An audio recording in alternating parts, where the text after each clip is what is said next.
반갑습니다. 개구리입니다. 오늘은 여러분들과 함께 재미나는 그 이야기가 있어서 최근에 뭡니까? 재미나는 얘기보다는 뉴스에 좀 자주 나오는 IT와 관련한 이야기를 가지고 세계사 공부를 한번 해볼까 합니다.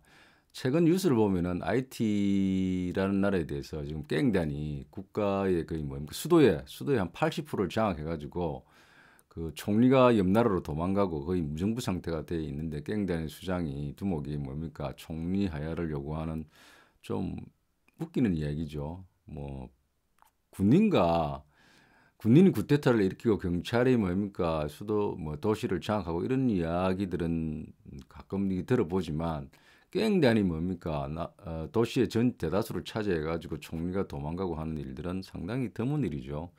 그러한 일들이 지금 IT에서 일어나고 있습니다. 그러면 오늘 이 IT와 관련해 가지고 IT의 독립과 부채의 굴레라는 이야기를 조맥으로 제목을 한번 공부해 보도록 하겠습니다. 이 IT에 대해서 잠시 간략하게 알아보면요. IT라는 나라의 국호의 정식 명칭은 리퍼블릭 오브 IT입니다. 줄여서 IT라고 하고요. IT라는 말은 토속 언어인 그 뭡니까 타이노어로 높은 산들의 땅이라고 합니다. IT는 노예 혁명으로 설립된 최초의 그리고 유일한 국가입니다. 그리고 카라비안 뭡니까 해의 대인틀레스 군도의 히스파니올라 섬에 있는 나라이고요. 히스파니올라 섬의 오른쪽은 도미니카 공화국이고 왼쪽이 아이티 공화국입니다. 수도는 포르토 프랭스로 뜻은 왕자의 항구라는 뜻을 가지고 있습니다. 여러분들 백그라운드의 화면으로 뭡니까 이게 지도를 보시면 카리비안 해의 대인틀레스 군도와 소인틀레스 군도가 있는데 카리비안 해의 섬나라 국가들을 쭉 보시면 쿠바가 제일 큰 나라이고요. 그다음에 쿠바 밑에는 자메이카가 있고 쿠바 위로는 바하마가 있고 그다음에 두 번째로 큰 섬인 히스파니올라 이 섬에 오른쪽 부분은 도미니카 공화국이고 왼쪽이 아이티입니다. 그리고 히스파니올라 섬의 오른쪽은 푸에르토리코이고요. 푸에르토리코의 오른쪽에는 버진 아일랜드가 있습니다. 버진 아일랜드가 유명한 이유는 이게 탈세 유령회사 뭡니까? 전 세계적인 뭡니까? 돈을 가진 사람들이 유령회사를 만드는 가장 유령회사가 많은 곳이 버진 아일랜드지요. 그리고 기괴하게도 재미있게도 이 버진 아일랜드는 크게 버진 아일랜드 두 가지가 섬이 크게 두 가지로 나누는데 영국령 버진 아일랜드가 있고 미국령 버진 아일랜드가 있습니다. 제가 재미난 일을 하나 말씀드리면 제가 이게 버진 아일랜드에 관련해 가지고 탈세에 관련해 가지고 한번 자료를 찾다가 제 옆에 있는 뭐 지인한테 카라비안 해가 어디 있지 하니까 그 지인이 그 카라비안 해를 잘못 알아듣고 카라비안 베이는 삼성이 운영하는 뭡니까 에버랜드에 있지 않느냐. 맞습니다. 카라비안 베이는 에버랜드에 있고 카라비안 해는 저기 뭡니까 미국 플로리다 주 밑에 있죠. 그게 있습니다. 그래서 어쨌든 뭐 카라비안 해라는 말을 잘 듣기보다는 카라비안 베이라는 말을 뭐 자주 들으니까 그런 뭐 착각을 했겠죠. 하여튼 카라비안 해는 이렇게 섬들이 많이 있습니다. 이 IT가 카라비안 해에 있다는 것을 오늘 알아보고요. 그 다음에 뭡니까 이 IT의 역사에 대해서 조금 공부해 보면은 1492년에 1492년 12월 이탈리아 출신의 스페인 항해사 그 유명한 크리스토퍼 콜럼부스가 첫 항해에 ITA 몰러 생리꼴라라는 곳에 첫 발을 내딛다고 합니다. 첫 발을 내딘 후에 스페인의 통치 역사가 시작되죠. IT로부터는 불행의 역사가 시작되는 해였죠. 사건이었습니다. 유럽인들이 이렇게 크리스토퍼가 이게 뭐 최초로 역사적으로는 최초로 왔다고 기록되어 있지만 그 이전에도 왔었겠죠 누군가는. 유럽인들이 가져온 것이 뭐 이렇게 몸만 온 게 아니고 각종 전염병을 가져와 가지고 토착민들이 거의 몰살했다고 합니다. 기존에 살고 있던 토착민들은 거의 몰살하고 그 아프리카에서 뭡니까 이렇게 흑인들이 지금에 살고 있는 그 IT의 사람들은 아프리카에서 건너온 흑인들의 후손들이죠. 노예들의 후손들이 지금 IT의 인구의 대다수를 차지하고 있습니다. 그래서 콜럼버스 항해의 의미를 약간 지금 한번 조금 잠시 살펴보면요. 제가 보기에는 이 콜럼버스 항해는 뭡니까 그 당시에 중동 지역이 독점으로 가지고 있던 향료에 대한 무역을 깨고 떼돈을 벌기 위해서 서구 유럽인들이 항해를 시작했죠. 그게 최전선에 서 있었던 것이 크리스토퍼 콜럼부스고요.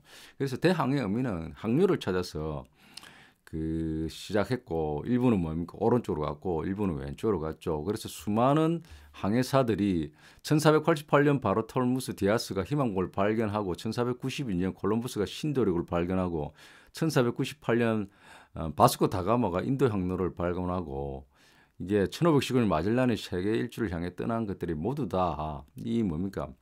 향료에 대한 뭡니까? 아라비아의 중동의 독점 무역을 깨고 떼돈을 벌기 위해서 이렇게 출발을 했죠. 그래서 수많은 뭡니까 자본가들이 돈을 대고 해서 배를 타고 항해에 나선 거죠. 지금의 사건을 보면은 일론 머스크가 스페이스 X를 우주로 보내서 뭡니까 새로운 시대를 개척하고 있는 거죠. 새로운 시대를 왜 개척합니까? 할 일 없이 우주에 뭐가 있는지 알아보기 위해서 가는 것만은 아니죠. 우주에 지구에서는 구할 수 없는, 쉽게 말하면 히트를 표현해가지고 어마어마한 광물이 있다는 믿음을 가지고 그 광물을 먼저 차지하면 떼돈을 벌 것이라는 기대를 갖고 우주로 가고 있는 거죠. 이 시대도 마찬가지였습니다. 그 당시에 이 향료는 정말 떼돈을 버는 원가 대비 거의 100배 이상의 수익을 주는 히터를 능가하는 뭡니까? 지금 히터를 아무것도 아니죠. 그 정도의 수익을 주는 향료였기 때문에 이 향료를 찾아서 항해사들이 출발했던 것이죠. 그렇게 출발했던 크리스토퍼 콜럼부스는 인도로 가지 못하고 신대륙을 발견한 거죠. 신대륙을 발견했는데 크리스토퍼 콜럼부스는 기존에 오른쪽으로 항해하던 뭡니까 포르투갈이 차지하고 있던 항로가 아닌 서쪽으로 가면 더 빨리 인도에 도달할 수 있을 것이라는 믿음을 갖고 출발했던 것이죠. 자, 이러한 무역들이 결국은 상강무역이라는 걸 낳습니다. 크리스토퍼가 발견한 신대륙에는 향료가 없었죠. 향료가 없었고 대신에 농사짓기에 정말 뭡니까 이렇게 좋은 작물을 이렇게 심고 기르기에는 너무나 좋은 환경을 가지고 있었기 때문에 이 향료 대신에 유럽인들이 아프리카 가가지고 오른쪽으로 출발했던 아프리카에 가서 노예들을 잡아서 뭡니까 농사짓기 좋은 카리브해 해로 실어 날라서 그 다음에 거기서 만든 수확한 설탕과 커피, 담배 등을 유럽으로 이렇게 가져간 거죠. 이게 소위 말하는 슬레이브 트레이드를 해가지고 이게 노예 무역인데 쉽게 말하면 삼각 무역이라고 우리가 표현합니다. 삼각이죠. 유럽에서 영국이나 스페인, 포르투갈에서 출발해가지고 아프리카로 가서 아프리카에 갈 때 뭡니까 공산품을 가져가고 화약, 공산품이죠. 자기네들이 생산 공산품을 가져가고 거기서 그걸 팔아가지고 노예를 사가지고 노예를 뭡니까 카리비안 해로 이렇게 아메리카로 데려가서 노예를 팔고 그 돈으로 뭡니까 다시 설탕과 커피, 담배 등을 사서 유럽으로 가져와서 팔아서 돈을 벌었던 거죠. 이러한 것이 뭡니까 상강무역이라고 합니다. 상강무역이라고 하고 이 상강무역을 최초로 시작한 노예 무역을 시작한 나라는 1621년에 네덜란드가 제일 먼저 시작했다고 합니다. 네덜란드가 먼저 시작을 했는데 영국도 뒤늦게 뛰어들어가지고 네덜란드와 경쟁을 하다가 결국 영국이 승리를 하면서 거의 이 노예 무역은 영국의 주도권을 가져가게 되는 거죠. 그래서 이 뭡니까 노예 무역은 영국이 가져가고 크리스토퍼가 IT를 발견하면서 IT는 스페인이 통치하는 나라가 되고 수백 년 동안 식민지의 역사가 시작되는 것입니다. 그래서 이 IT의 역사를 보면은 이 IT의 역사에서 중요한 이렇게 서구에 의한 조약이 하나 있는데 그게 리서역 조약이 있습니다. 리서역 조약이라고 하면 1697년 9월 20일에서 10월 30일 사이에 네덜란드 리서역에서 체결된 조약이라고 하는데 이 조약으로 프랑스와 네덜란드 이 조약의 의미가 뭐냐면은 프랑스와하고 프랑스가 아닌 네덜란드 공화국과 신성 로마 제국을 포함한 대동맹 사이에 일어난 9년 전쟁이라고 합니다. 서로 간에 이권 다툼의 싸움이죠. 쉽게 말하면 상세하게 설명할 수 있으나 쉽게 말하면 싸움입니다. 이게 이 자신들의 국가와 연맹들의 이익을 위해서 싸우는 전쟁이었죠. 지금 뭡니까 현재 일어나고 있는 러시아와 유럽이 지원하고 있는 우크라이나의 전쟁을 보면 잘 알 수가 있죠. 서로 간의 이권 전쟁이죠. 이권 전쟁이고 그래서 이 9년 전쟁이 있었는데 1688년과 1697년의 9년 전쟁의 결과는 그 네덜란드 리스백에서 1년의 조약이 체결되었고 그 조약이 여러 가지 내용이 있겠습니다만은 IT와 관련된 내용을 보면은 히스파니올라 섬의 왼쪽과 북쪽의 토르투가라는 섬을 프랑스에 넘기는 조약 내용의 조약이 체결됩니다. 이것이 리스역 조약인데 이로 인해 가지고 지금의 IT는 스페인이 아닌 프랑스가 이제 지배하는 프랑스의 식민지의 역사가 시작되는 것입니다. 자, 그러면 이제 IT의 식민지의 역사 시작에 대해서 알아봤다면요. 프랑스로 넘어간 이후에 IT의 독립의 역사에 대해서 이제 공부해 보도록 하겠습니다. 이제 니스록 조약에 의해 가지고 IT의 왼쪽이 뭡니까? 히스파니올라 섬의 왼쪽인 IT가 스페인의 그 지배하에서 이제 프랑스의 지배하로 넘어가게 됩니다. 이 프랑스의 지배하로 넘어간 이제 식민지 역사는 한 100년 이상 지속됐고요. 그 프랑스에 넘어간 그 식민지의 역사에서 가장 주목할 만한 것은 이제 프랑스의 지배하에서 식민지 하에서 독립이 시작되는데요. 그게 가장 큰 영향을 미친 사건이 1789년에 프랑스의 대혁명입니다. 프랑스에서 대혁명이 일어나자 이 프랑스의 혁명이 IT 식민지 국가인 IT에 영향을 미치게 된 거죠. 아무래도 IT에 있는 많은 사람들이 프랑스의 식민지 통치하고 있는 프랑스에 왔다 갔다 하고 무역도 하지 않았겠습니까? 그러다 보니까 프랑스에서 혁명이 일어나서 그에 대한 영향을 당연히 받는 거죠. 프랑스는 여러분들 잘 아시겠지만 프랑스 국기가 의미하듯 파랑은 자유를 의미하고 하양은 평등과 빨강은 박애를 의미한다고 합니다. 이 혁명 이후에 흑인들, 그 식민지 국가에 살고 있는 흑인들과 유색 자유인들의 권리를 요구를 당연히 하게 되는 거죠. 그 중에 한 사람이 뱅상오게라는 분이 1790년에 식민지에서 봉기를 주도하게 되는데 이것이 바로 1791년 노예혁명이라고 합니다. 노예혁명이 일어났고요. 이 혁명을 일으킨 뱅상오게는 크레올 혁명가이고 상인이 이제 군 장교 출신이고 금시공인이었다고 합니다. 그러다 보니까 이게 무역을 하다 보면은 본국과 식민지인 국가 간에 불평등한 관행을 얼마나 많이 느끼겠습니까? 당연히 그 불합리에 대한 불만을 가지고 봉기를 이렇게 해야 되겠다는 마음이 들게끔 되는 거죠. 마치 미국이 영국으로부터 독립한 것과 마찬가지로. 뱅상오게는 크레올 혁명가라고 했는데 크레올이라는 뜻이 식민지 태생의 백인이었다고 합니다. 그러니까 프랑스에서 태어난 백인이 아니고 식민지에 가가 있는 백인들 사이에서 태어난 백인이었다는 거죠. 태어난 사람이었다는 거죠. 그래서 이 뱅상오게가 최초로 1791년에 이 노예혁명을 일으켰는데 노예혁명이 실패로 돌아가고 실패로 잡혀서 처형되었다고 합니다. 그 최초로 일어나는 것은 뭐든지 처음에 성공하기 쉽지가 않죠. 그 최초에 일어난 것에 대한 그 모순점과 문제점을 발견하고 보완하고 재차 일으키는 것들이 그 이후에 성공하게 되는 거죠. 그래서 뱅상오게라는 분이 최초로 이렇게 혁명을 일으켰는데 실패한 이후에 처형되고 나서 그 뒤를 이어 이제는 흑인이 대다수를 차지하고 있는 흑인이 이렇게 또다시 이 독립에 대한 혁명을 이어가게 됩니다. 그 중에 가장 유명한 분이 루생 루베르티르인데요. 최근에 여러분들 아까 제가 말씀드렸듯이 지금 IT에서 일어나고 있는 갱단의 이 폭동 중에 하나의 내용을 보면 뉴스에 이런 얘기가 있죠. 뉴스가 있습니다. 지금 갱단이 국제공항을 장악해가지고 경찰과 전투를 벌이고 있다는데 그 국제공항 이름이 루생 루베르티르 공항입니다.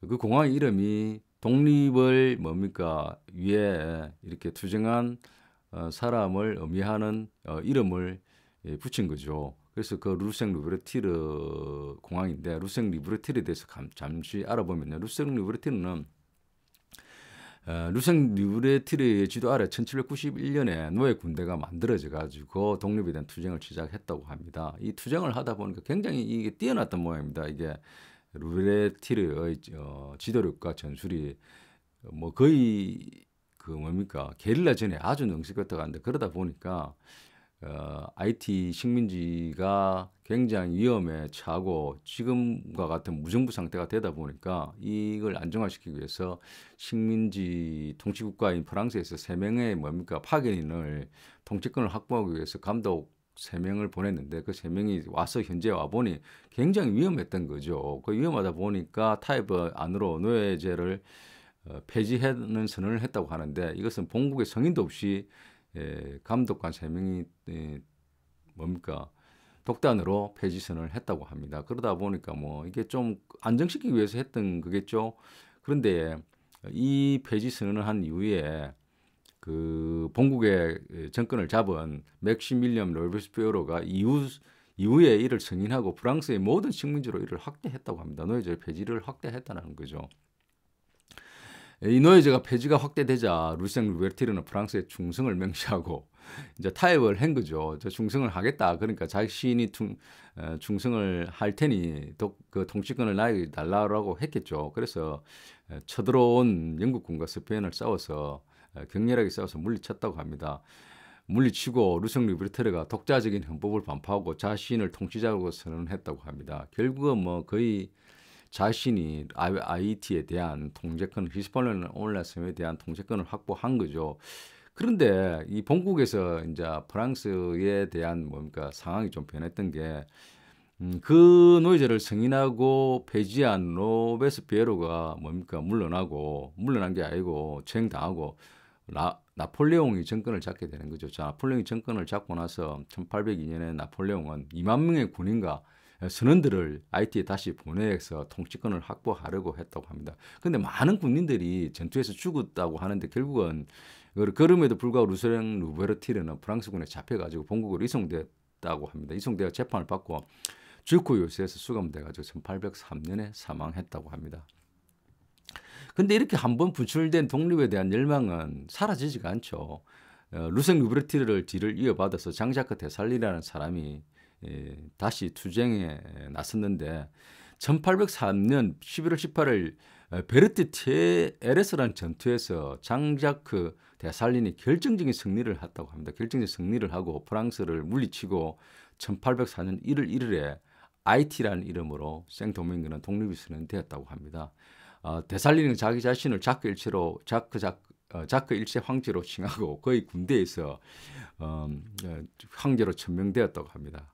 근데 이 장자크 데살린의 가장 치명적인 실수가 자기가 정권을 잡고 나서 1804년에 대대적인 백인들을 숙청을 했다고 합니다. 자기가 이제 뭐 정권을 잡고 나서니 흑인들의 나라를 만들겠다고 하는 생각이 있었는지는 모르겠습니다만 1804년에 IT의 대학살이라 명할 정도로 백인에 대해서 숙청을 했다고 하는데요. 그 숙청을 하다 보니까 수백 년간 이렇게 식민지로 살다 보면 많은 지배계층들이 백인들과 연관되어 있지 않겠습니까? 백인들과 연관되어 있는 사람들이 지배계층이고 그 지배계층들이 뭡니까? 이렇게 불안을 느끼는 거잖아요. 그래서 그 불안을 느끼는 사람들에 의해서 정적들에 의해서 이 장자크 데살리는 뭡니까? 암살되었다고 합니다. 암살된 쉽게 말하면 로베스피에로가 혁명을 일으키고 프랑스 대혁명 위에 정권을 잡고 나서 단두대에 엄청난 사람들을 뭐 이렇게 루이 16세와 마리 앙토네르를 단두대에 보낸 것처럼 많은 사람들을 보내지 않았습니까?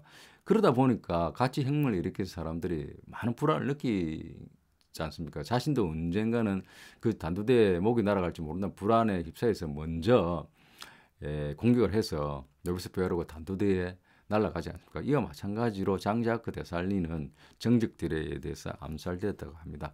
이 장자크 데살린이 암살되고 나서 그 뒤에 정권을 잡은 사람이 장피에르 보이에라는 분인데요. 이 장피에르 보이에 대해서 잠시 말씀드리면 25년간 IT를 통치했다고 합니다. 1818년에서 43년까지 통치를 했고요. 이분의 가장 큰 업적을 말하면 분열된 남북을 통일하고 새로 독립한 세인트 도밍고 도미니카죠. 이거를 통일하고 1828년 22년에 히스포니아 섬을 하나의 정부 아래 자신의 통치 아래 모든 섬을 통일했다는 거죠. 가장 큰 뭐 업적이 되겠죠. 그러다 보니까 이제 서구 프랑스와 열강들이 불만을 당연히 가지게 되는 거죠. 이제까지 이 히스팔리오나 섬을 차지하겠다고 그는 전쟁을 하고 다투었던 서구 열강들이 이제는 대동단결해 가지고 IT를 공격하게 되는 거죠. 그래서 뭡니까? 지속적으로 위협을 하고 해상 봉쇄를 통해 가지고 경제적 이제 위협을 가하게 되는 거죠. 그래서 이 위협에 수십 년간의 이 위협에 견뎌내지 못하고 짱피에르 보이어가 1825년 6월 왕정복고로 프랑스 왕에 오른 찰스 10세가 보낸 함대 굴복해가지고 독립에 대한 1억 5천만 프랑의 배상금의 요구를 받아들였다고 합니다. 1825년 6월 11일 IT 장원들이 합의에 서명을 했고요.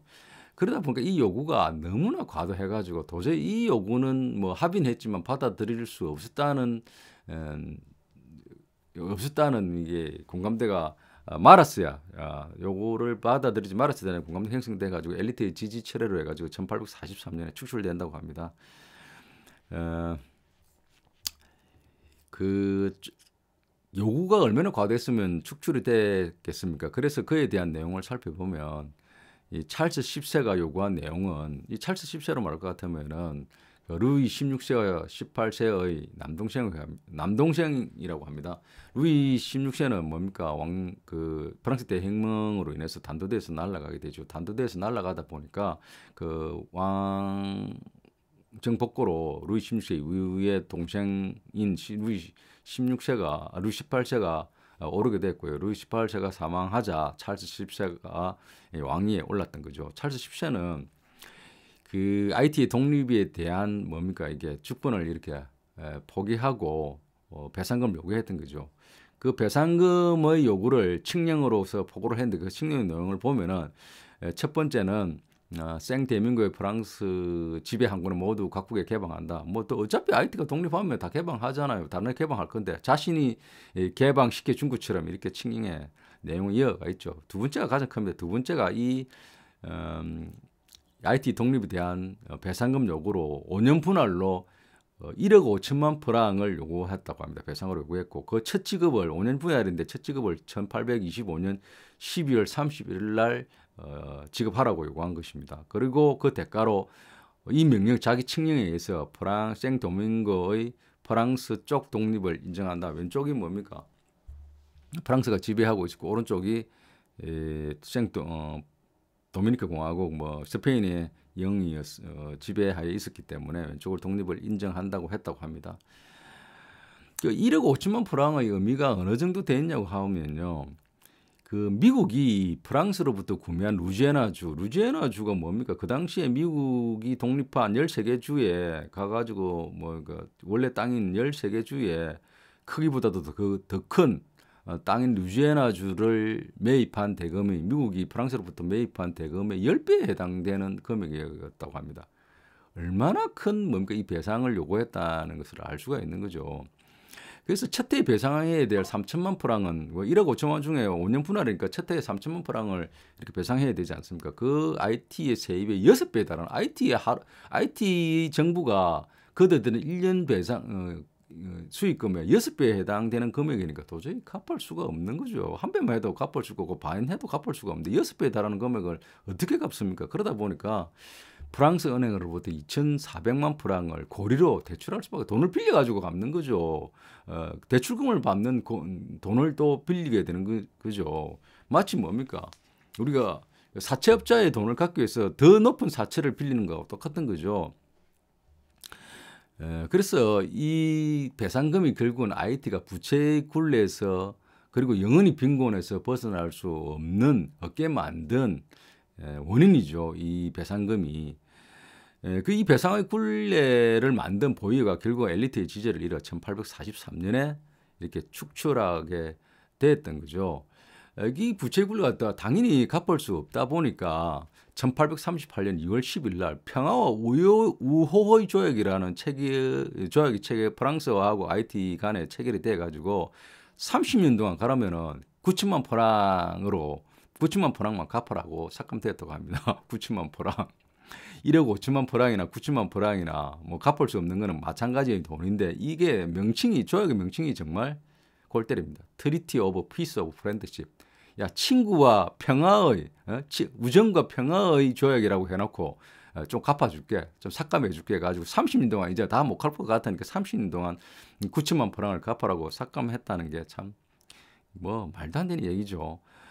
그래가지고 결국은 1888년에 프랑스는 IT가 프랑스의 마지막 배상을 했다고 합니다. IT가 70년 동안 약 1억 1,200만 프랑을 갚았다고 합니다. 그 2020년도에 달러로 환율을 해보면 560만인가. 이게 단위도 뭐 100만, 1000만, 5억 6천만 달러. 하나로 한 7,500억 정도 된다고 합니다. 그 다음에 프랑스가 배상금을 갖기 위해서 또 뭐 프랑스로부터만 돈을 빌린 게 아니지 않겠습니까? 미국 은행으로부터 돈을 또 빌렸다고 합니다. 그래서 1900년도에 그 IT 지출의 80%가 이 부채를 갚는 데 사용됐다고 합니다. 이를 다 갚는데 프랑스를 갖고 나서 미국에 다 갚는데 1847년까지 계속 갚았다고 합니다. 어마어마하죠. IT는 잘 살 수가 없는 거죠. 잘 살 수가. 이 부채의 굴레에서 벗어날 수가 없었던 것입니다. 그래서 그러다 보니까 당연히 뭡니까?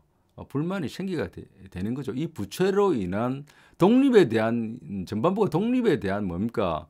IT인들의 불만이 폭발했다면은 지금은 이 후반부는 올 역사의 후반부는 이 부채에 대한 불만이 생길 수밖에 없는 거죠. 지금부터 이 부채에 대한 불만에 대한 역사를 알아보도록 하겠습니다. 1915년에 기욤 쉔이라는 분이 IT의 정권을 잡습니다. 이 IT의 정권을 잡고 나서 그는 대단히 포악한 통치를 했다고 합니다. 얼마나 포악한 통치를 했냐면 폭동을 불러올 정도로 포악한 통치를 했다고 하는데요. 그 폭도들에 의해 가지고 잡혀 죽었다고 합니다. 네? 그 폭동이 대단했던 모양이죠. 어쨌거나 그가 정권을 잡고 나서 이렇게 포악한 정치를 하자 새로운 정부의 뭡니까 반미 정서에 대한 두려움을 느낀 미국이 자신의 자산과 비즈니스의 보호 명목으로 1915년 6월 28일 미 해군을 IT로 보내가지고 침략을 한다고 합니다. 일단은 이 정권을 잡은 기욤 쉔이 미국에 이게 호의적인 감정이 있을 수는 없겠죠. 왜냐하면은 1888년에 뭐 프랑스의 배상금을 다 갖고 나니까 남은 거는 미국에 대한 배상금 부채잖아요. 프랑스에 갖기 위해서 돈을 빌린 거에 대한 돈을 갚아야 되니까 당연히 미국에 대한 감정이 좋을 수 없었겠죠. 그러다 보니까 미국이 자신들의 비즈니스와 자산 보호를 명목으로 해서 침공을 해서 미국 은행 부채를 다 갚을 때까지 19년 동안 장악을 했다고 합니다. 그래서 1922년에 프랑스에 있던 IT의 국립은행을 미국으로 이전했다고 합니다. 왜냐하면은 미국이 더 자신들의 돈을 확보하기 위해서는 IT의 국립은행이 미국에 있다 보면은 돈을 미국이 급발진에는 강제로 이렇게 장악할 수 있잖아요. 그래서 1922년에 프랑스에 있던 IT 국립은행이 미국으로 이전되었고요.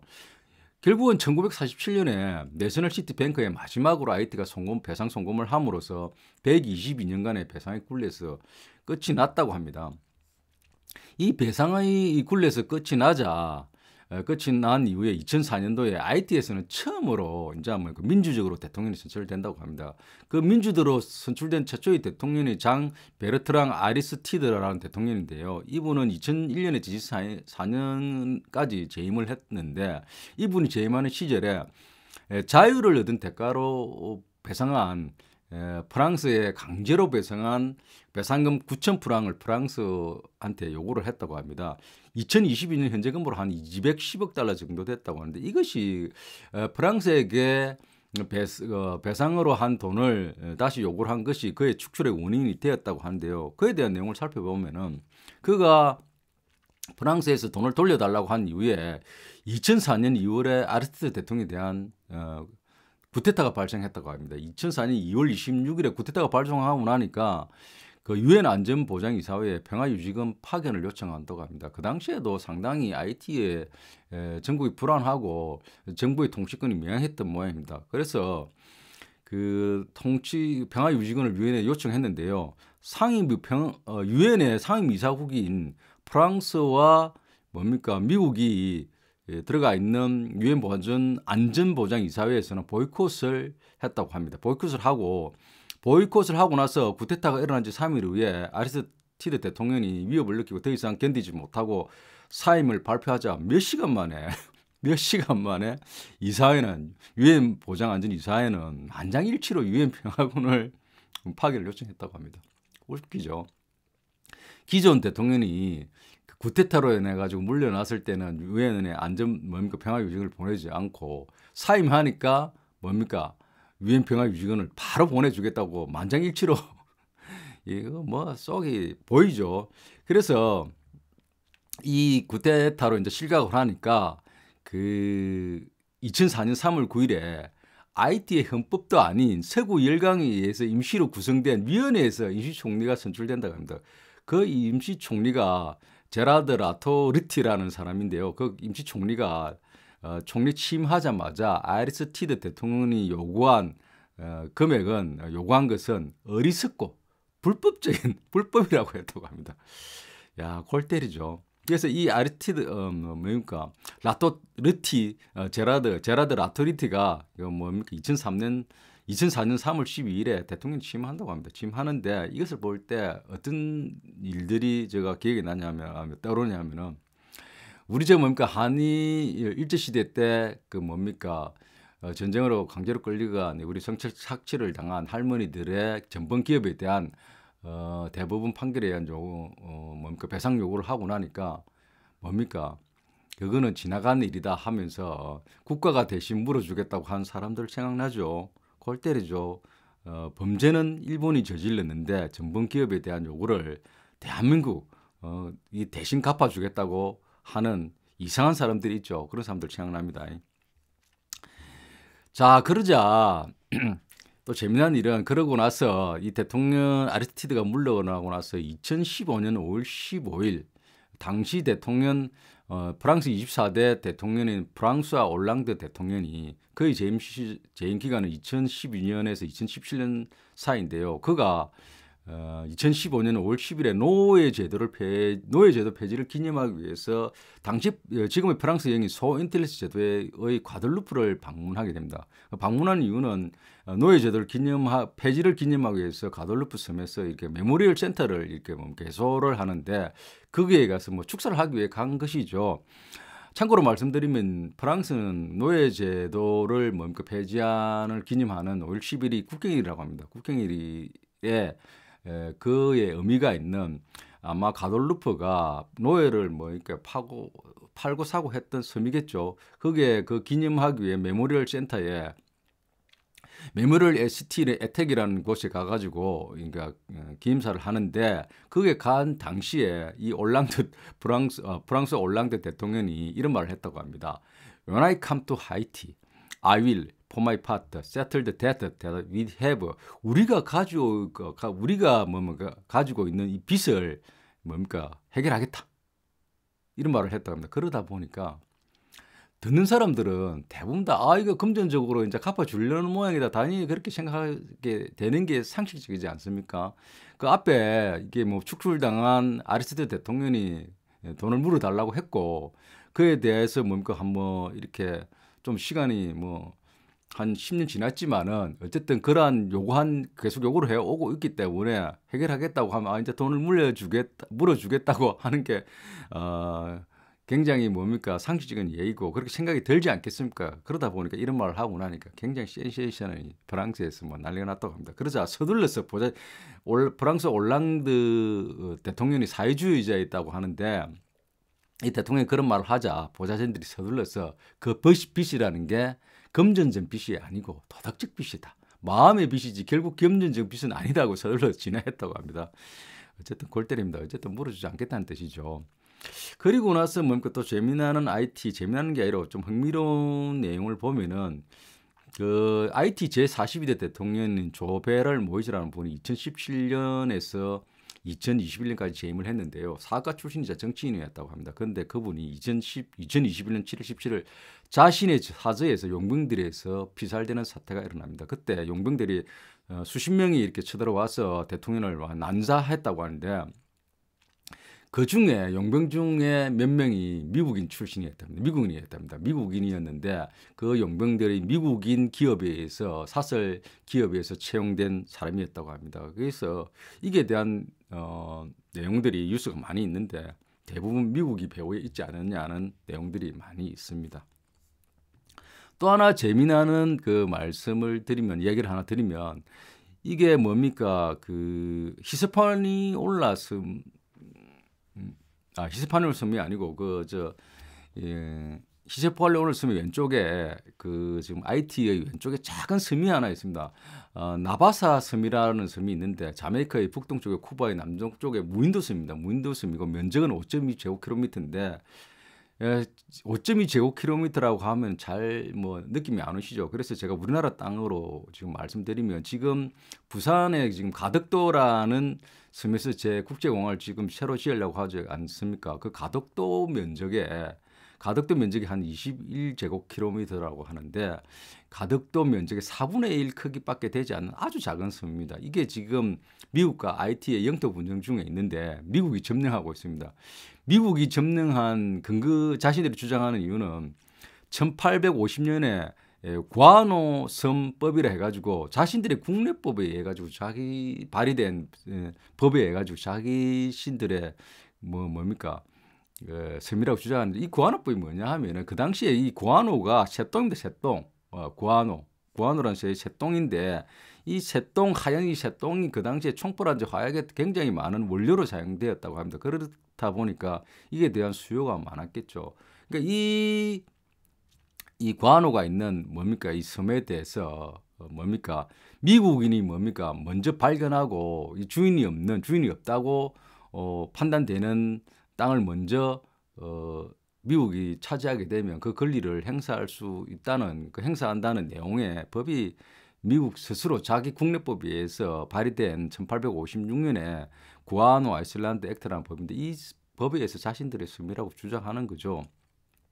그 반면에 IT는 제가 아까 말씀드린 리스윅 조약 1697년에 의해서 조약된 그 리스윅 조약에 의해서 조약이 뭡니까?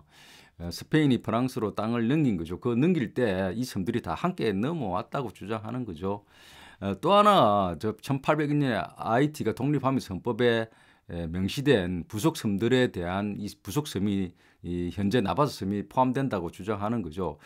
그리고 1874년에 명확하게 언급이 돼 있습니다. 이렇게 이 나바사 섬에 대한 언급이 있는데, 그런데 미국은 자신들이 1856년에 구아나법에 의해서 발의된 법에 의해서 자신들의 섬이라고 주장하고 1856년은 1874년보다 빠르기 때문에 자신들이 주장이 더 타당하다고 주장하는 거죠.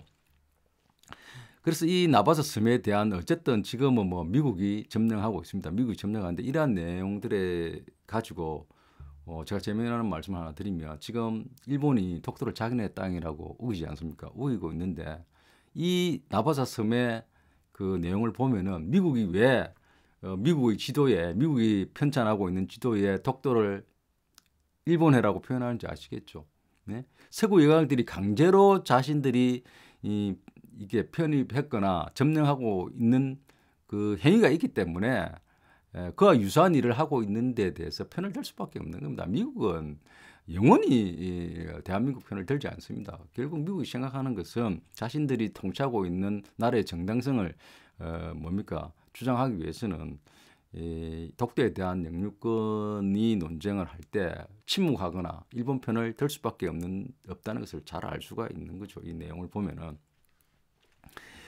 자, 오늘은 이 IT 깽단에 의해서 지금 뉴스에 이게 나오고 있는 내용으로 한번 IT가 왜 그렇게 이게 전국이 혼란스럽고 최빈국 국가에서 벗어나지 못하고 있는지에 대해서 IT 독립과 부채 굴레라는 제목으로 한번 IT 역사에 대해서 공부해 봤습니다. 정리해 보면 IT는 최초의 그리고 유일한 성공한 흑인 독립 국가이고 독립에 대한 부채가 여전히 그 굴레가 아직도 진행되고 있다는 것을 알 수가 있습니다. 이 IT의 역사를 보면서 서구 열강은 미국과 프랑스 뭐 다 포함한 열강들의 본 모습의 서구 열강의 본 모습이 녹아 있다는 것을 알 수가 있죠. 지금 일어나고 있는 러시아 우크라이나 전쟁이나 누가 옳다를 떠나서 그 본 모습이 무언지를 다시 한번 생각해 볼 수 있는 내용입니다. 자, 다음에는 더 좋은 내용으로 여러분들 찾아뵙도록 하겠습니다.